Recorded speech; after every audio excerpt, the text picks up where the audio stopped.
नमस्कार शेतकरी मित्रांनो, आज 8 मे 2025 आज आपण राज्यातील हवामानाचा अंदाज बघूया। राज्यातील 8 जिल्ह्यांमध्ये गारपिटीचा इशारा, अवकाळी पावसाची डग कायम। राज्यात हवामान खात्याने पुढील काही दिवसात पावसाचा इशारा दिला आहे।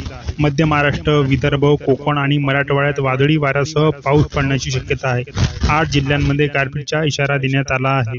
मुंबई, पालघर, ठाणे, रायगड, रत्नागिरीमध्येही पावसाची शक्यता आहे। मराठवाड्यात विजांच्या कडकडाटासह वादळी वाऱ्याचा अंदाज वर्तवण्यात आलेला आहे। अवकाळी पावसामुळे शेतकऱ्यांची चिंता वाढली आहे। राज्यात मागील काही दिवसांपासून हवामान सातत्याने बदलत आहे, तर उन्हाळ्यात पाऊस झोडपून काढत आहे। मे महिन्याच्या पहिल्या आठवड्यात लोकांना छत्री घेऊन घराच्या बाहेर पडण्याची वेळ आली आहे। काल रात्री राज्यात अनेक भागात वादळी वाऱ्यासह जोरदार पाऊस झाला। यामध्ये नागरिकांची काही वेळ तारांबळ उडाली। मराठवाडा, विदर्भ आणि मुंबईतही अवकाळी पावसाच्या सरी बरसल्या। काही ठिकाणी गारपिटीमुळे पिकाचा मोठा नुकसान झाला। मुळात म्हणजे मार्च महिन्यापासून अवकाळी पावसाचे संकट राज्यावर आहे। अजूनही राज्यावर अवकाळीचे ढग कायम आहेत।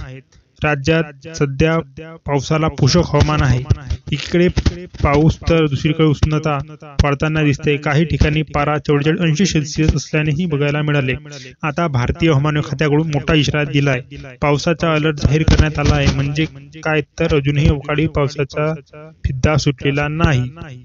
मध्य महाराष्ट्र, विदर्भ, कोकण आणि मराठवाड्यातही वादळी वाऱ्यासह पावसाचा इशारा देण्यात आला आहे। हेच नाही तर 8 जिल्ह्यांमध्ये गारपिटीचा इशारा देण्यात आलेला आहे। विदर्भातील काही शहरांमध्ये पुढील 5 दिवसांसाठी जोरदार हवामान खात्याने पावसाचा इशारा दिला आहे। दरम्यान जोरदार वारे वाहण्याची शक्यता असलेले जिल्हे गडचिरोली, गोंदिया, अकोला, बुलढाणा, नागपूर, चंद्रपूर, वाशिम आणि भंडाऱ्याचा समावेश आहे।